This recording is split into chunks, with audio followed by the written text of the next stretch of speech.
WWE की news और updates वाले ब्रांड न्यू एपिसोड में आप सब लोगों का वेलकम है। इस एपिसोड में हम बात करेंगे रोमन रेंस, ब्रॉक लेसनर, साथ ही में सीएम पंक, जेड कारगिल, इन सारे सुपरस्टार के रिटर्न के बारे में बात करेंगे। अंकल हाउडी के रिटर्न के बारे में बात करेंगे। नए टाइटल्स के बारे में बात करेंगे।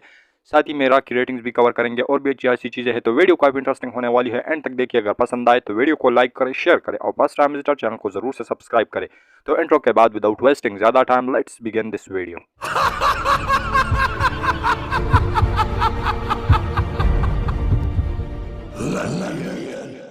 सबसे पहले स्टार्ट करते हैं रॉ की रेटिंग्स के साथ। तो पिछले हफ्ते की जो रॉ की रेटिंग्स थी वो थी 1.313 मिलियन व्यूज, लेकिन इस हफ्ते की अगर हम बात करें तो ये थोड़ी सी बड़ी है और इस हफ्ते की जो रॉ को रेटिंग्स मिली है वो है 1.465 मिलियन व्यूज, जो कि फिर भी कम है, लेकिन पिछले हफ्ते के मुकाबले में ये रेटिंग जो है ये थोड़े से ज़्यादा है। तो आप लोग इसके बारे में क्या कहोगे? इसके साथ हम बात करते हैं अपनी नेक्स्ट अपडेट के बारे में, जो कि जुड़ा हुआ है जेट कारगिल से।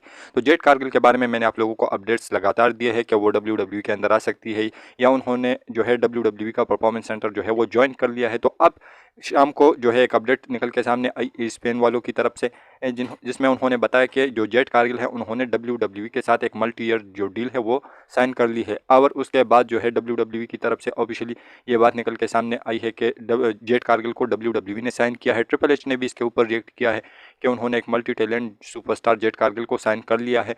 तो ऐसे में जो जेट कारगिल है वो लगातार इस हफ्ते जो है वो परफॉर्मेंस सेंटर में रहेगी, उसके बाद वो उसका रिटर्न WWE करवाएगी। तो इस जो WWE की तरफ से ये अनाउंसमेंट आई है, इसके ऊपर जो है 50,000 से ऊपर के लाइक्स आ गए हैं। तो इससे आप लोग अंदाज़ा लगा सकते हो कि जेट कारगिल की जो हाइप है वो कितनी है, और होप करते हैं कि उसका मेन रोस्टर में रिटर्न हो और उसके बाद उसके साथ कुछ अच्छा हो। और अभी से जो फैंस है वो Bianca Blair versus jet Kargil का जो मैच है वो रेसलमेनिया के लिए जो है लॉक समझ रहे हैं। तो आप लोग इसके बारे में क्या कहोगे? और जेट कारगिल का जो मैच है वो आप लोग किसके खिलाफ देखना चाहते हो WWE के अंदर? तो आप लोग इसके बारे में अपनी राय नीचे कमेंट सेक्शन में जरूर दीजिए। इसके साथ हम बात करते हैं अपनी नेक्स्ट अपडेट के बारे में, जो कि जुड़ा हुआ है अगेंस्ट AEW के सुपरस्टार WWE में आने से और WWE के स्टार AEW के अंदर जाने से। तो ज़ेरो न्यूज़ की तरफ से एक अपडेट निकल के सामने आई है, जिसमें उन्होंने बताया है कि जो रिकी स्टार्क, जेट कारगिल वो एक सुपरस्टार नहीं है जिन्होंने WWE के साथ साइन किया है या WWE के अंदर गई है। ऐसे मल्टी सुपरस्टार है जिस तरीके से रिकी स्टार्क है, जिसका अच्छा खासा चांस है कि वो WWE के अंदर जा सकता है। और CM पंक की जो इमोजी है उसको भी उन्होंने डाला हुआ है, लेकिन उन्होंने ये बात कही है कि ये चीज़ें जो है कंफर्म नहीं है, लेकिन इनके अच्छे खासे चांसेस है WWE में आने के।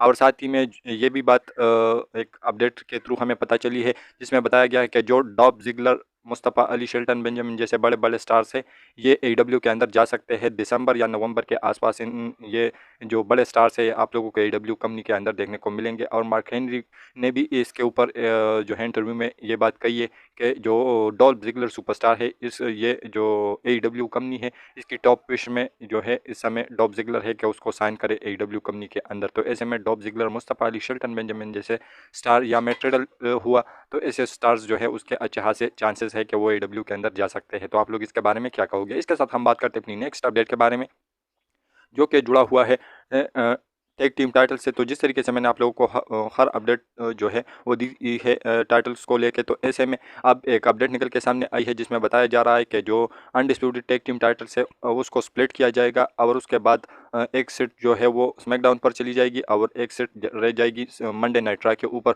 तो इसके स्प्लिट होने के चांसेस कितने हैं और इसके नए डिज़ाइन के आने के चांसेस कितने हैं? तो ऐसे में या ये कब तक आ सकते हैं? तो ऐसे में बताया जा रहा है कि ये स्प्लिट बहुत जल्द होंगे और सर्वाइवर सीरीज़ के बाद जो है आप लोगों को नए टाइटल्स जो है वो देखने को मिलेंगे, जो कि WWE ने डिज़ाइन करके रखे हुए हैं। तो ऐसे में नवंबर या दिसंबर के आसपास ये जो नए टाइटल्स है ये मेन रोस्टर के ऊपर आएंगे, और स्मैकडाउन को अलग टैग टीम टाइटल्स मिलेंगे और मंडे नाइट रॉ को अलग टैग टीम टाइटल्स मिलेंगे। तो आप लोग इसके बारे में क्या कहोगे? इसके साथ हम बात करते हैं अपनी नेक्स्ट अपडेट के बारे में, जो कि जुड़ा हुआ है CM पंक से। तो CM पंक के बारे में मैंने आप लोगों को मल्टीपल अपडेट्स दी है कि जिस तरीके से वो आ सकते हैं WWE कंपनी के अंदर, और क्या जो टीजेस है वो सही में CM पंक के लिए है। तो CM पंक को लेकर जिस तरीके से कल आप लोगों ने रा में देखा कि सेथ रॉलिंस ने जो है वो टीज ड्रॉप किया कि बेस्ट इन द वर्ल्ड को बताया। साथ ही में जो कोडी रोड है उन्होंने पिछले वाले मंडे नाइट रा में बेस्ट इन द वर्ल्ड जेउसो को दिया था टैग। तो ऐसे में जो है फैंस ये स्पेकुलेट कर रहे हैं कि ये जो है ये सीएम पंक के लिए यूज़ हो रहा है। तो ऐसे में सीएम पंक के आने के चांसेस कितने हैं, तो अभी मैं आप लोगों को बताता चलूँ। जिस तरीके से हम लोगों को पता है, आप लोगों को भी पता होगा कि ये जो सीएम पंक है ये काफ़ी ज़्यादा कंट्रोवर्शियल सुपरस्टार है, जहाँ पर भी जाता है तो कंट्रोवर्सी क्रिएट होती है। तो ऐसे में इसके ऊपर WWE के अंदर क्या बातें हो रही है, तो ऐसे में अभी एक अपडेट का कहना है, एक अपडेट निकल के सामने आई है जिसका बताना है कि कंट्रोवर्सी को एक साइड में रख के बिजनेस के पर्सपेक्टिव से देखें तो सीएम पंक का रिटर्न काफ़ी बड़ा रिटर्न होगा WWE के अंदर।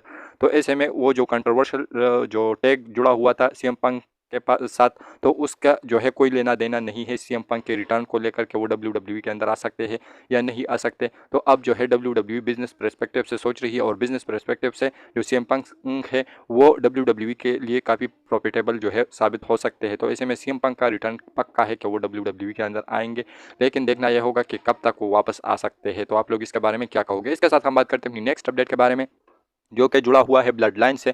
तो ब्लड लाइन जो है धीरे धीरे पेंस का यही मानना है कि डाउनफॉल में जा रही है, क्योंकि जो जे उसो है उसको अलग डायरेक्शन में WWE ने भेज दिया। वो जजमेंट डे के साथ जो है वो उलझ रहे हैं। साथ ही में जो जिमी उसो और सोलो सिक्वा है उसकी अलग डायरेक्शन है, उसका भी पता नहीं चल रहा है, कभी एक दूसरे के अगेंस्ट होते हैं, कभी एक दूसरे के साथ होते हैं। तो ऐसे में WWE जो पेंस है वो ये कह रहे हैं कि इस वजह से जो है WWE जो है ब्लड लाइन को डुबा रही है, क्योंकि ऐसा नहीं करना चाहिए था WWE को। एक तो रोमन रेंस छुट्टियों पर है, दूसरा इनकी जो स्टोरी लाइन है वो अलग अलग पाथ पर चल रही है। तो इस वजह से पेंस का यही मानना है कि ब्लड लाइन की जो स्टोरी है वो डाउनफॉल में जा रही है। तो आप लोग इसके बारे में क्या कहोगे? क्या वाकई में ब्लड लाइन की जो स्टोरी लाइन है वो जजमेंट डे ने ओवरशेडो कर ली है, या ये ऐसी हवा में बातें हो रही है, ब्लड लाइन भी अभी भी टॉप पर है? तो आप लोग इसके बारे में क्या कहोगे? इसके साथ हम बात करते हैं अपनी नेक्स्ट अपडेट के बारे में, जो कि जुड़ा हुआ है ब्रॉक लेजनर के रिटर्न से। तो जिस तरीके से मैंने आप लोगों को बताया हुआ है कि ब्रॉक लेजनर का रिटर्न जो है क्राउन ज्वेल के अंदर हो सकता है, लेकिन वहां पर अगर नहीं होता तो फिर रॉयल रंबल के अंदर होगा।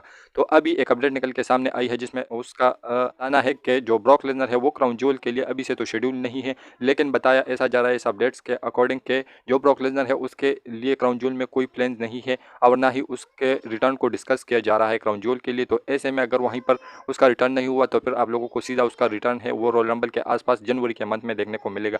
तो ब्रॉक लेसनर के फैंस इस बात से खुश हो सकते हैं, क्योंकि ब्रॉक लेसनर का रिटर्न सीधा रॉयल रंबल से पहले होगा। तो आप लोग इसके बारे में क्या कहोगे? इसके साथ हम बात करते हैं नेक्स्ट अपडेट के बारे में, जो कि जुड़ा हुआ है रोमन रेंस के रिटर्न से। तो रोमन रेंस का जो रिटर्न है उसके बारे में काफ़ी ज़्यादा बातें हो रही है कि उसका रिटर्न कब होगा। 27 अक्टूबर के जो स्मैकडाउन है वहाँ के लिए WWE ने उसको जो है एडवर्टाइज़ किया है, लेकिन मैंने आप लोगों को बताया हुआ है कि रूमर्स के अकॉर्डिंग वो उससे पहले भी आ सकते हैं। लेकिन अभी जो 13 अक्टूबर की जो स्मैकडाउन होने वाली है वहाँ का जो वेन्यू है जहाँ पर यह होने वाला है, वहाँ के जो वेन्यू है उन्होंने रोमन रेंस को एडवर्टाइज़ किया हुआ है। तो इसका मतलब यही है कि रोमन रेंस 13 अक्टूबर का जो स्मैकडाउन है वहाँ पर हमको देखने को मिलेंगे, और ये जो रिटर्न है उसका 13 अक्टूबर के स्मैकडाउन के अंदर हो जाएगा। तो आप लोग जो है इसके बारे में क्या कहोगे? इसके साथ हम बात करते हैं अपनी नेक्स्ट अपडेट के बारे में, जो कि जुड़ा हुआ है पास्ट लैंड के मैचेस से। तो एक छोटा सा अपडेट है आप लोगों को बताना ये कि पास्ट लैंड के लिए WWE ने 2 ही मैचेस जो है एडवर्टाइज़ की है। एक John Cena versus Solo Sikoa and Jimmy Uso, जो कि एक हैंडीकैप मैच है करंट में, और दूसरा जो मैच है वो है सेथ रॉलिंस वर्सेस नाकामुरा का वर्ल्ड हेवीवेट चैंपियनशिप के लिए, जो कि होने वाला है लास्ट मैन स्टैंडिंग मैच। तो ये 2 मैचेस जो है WWE ने अभी के हिसाब से पास लाइन के लिए जो है एडवर्टाइज कर लिए है। तो आप लोग इसके बारे में क्या कहोगे? इसके साथ हम बात करते हैं आज की फाइनल अपडेट के बारे में, जो कि जुड़ा हुआ है अंकल हाउडी से। तो अंकल हाउडी जो है उसका भी रिटर्न WWE करवा सकती है। इसके ऊपर एक अपडेट निकल के सामने आई है, जिस तरीके से जो पेंस डिमांड कर रहे थे कि जो बोर्डेलेस है वो ही अंकल हाउडी है, और अंकल हाउडी को लाना चाहिए WWE को, और ब्रे वाइट जिसकी अनफॉर्चुनेट डेथ हुई है तो ऐसे में उसकी लेगेसी को कंटिन्यू जो है वो अंकल हाउडी ही करे WWE कंपनी के अंदर। तो ऐसे में एक अपडेट निकल के सामने आई है जिसका बताना यही है कि जो बोर्डेलेस है वो स्टिल WWE के साथ कॉन्ट्रैक्ट में है, साइनिंग है, और साथ ही में बताना यही है इस अपडेट का कि अंकल हाउडी का रिटर्न हमें काफ़ी जल्द ही देखने को मिलेगा। WWE ऐसा सोच रही है कि जो ब्रे वाइट की रही से जो स्टोरी लाइन है या उसकी लेगेसी है उसको कंटिन्यू करेंगे अंकल हाउडी, और उसका रिटर्न हमें नवंबर दिसंबर के आसपास देखने को मिलेगा। सर्वाइवर सीरीज़ के बाद इस जो अंकल हाउडी है वो हमें टेलीविजन स्क्रीन के ऊपर देखने को मिलेंगे, लेकिन एग्जैक्ट डेट जो है वो बताई नहीं गई है कि कब जो है कौन से डेट पर वो आएंगे। लेकिन सिर्फ यही बताया जा रहा है इस अपडेट्स के मुताबिक के नवंबर दिसंबर यानी सर्वाइवर सीरीज़ के बाद ही आप लोगों को अंकल हाउडी जो है वो रिटर्न करते हुए नज़र आ सकते हैं WWE टेलीविज़न के ऊपर। तो आप लोग इसके बारे में क्या कहोगे? और अपनी राय नीचे कमेंट सेक्शन में इन सारे थॉट्स के ऊपर दीजिए, और अपनी राय इन सारे अपडेट्स के ऊपर दीजिए। नीचे कमेंट सेक्शन ओपन है, तो वहाँ पर बता दीजिए कि आप लोगों का क्या राय है इन सारे अपडेट्स के ऊपर। वेल हमारी ये जो आज की वीडियो थी यहीं तक की थी। अगर पसंद आए तो वीडियो को लाइक करें, शेयर करें और फर्स्ट टाइम विजिटर चैनल को जरूर से सब्सक्राइब करें, क्योंकि आप लोगों को हमेशा ऐसी इंटरेस्टिंग और लेटेस्ट वीडियो देखने को मिलती रहती है। तो मिलता हूँ आपसे बहुत ही ज़्यादा जल्दी किसी इंटरेस्टिंग वीडियो के साथ। तो until that time stay healthy and keep watching Russell केचर।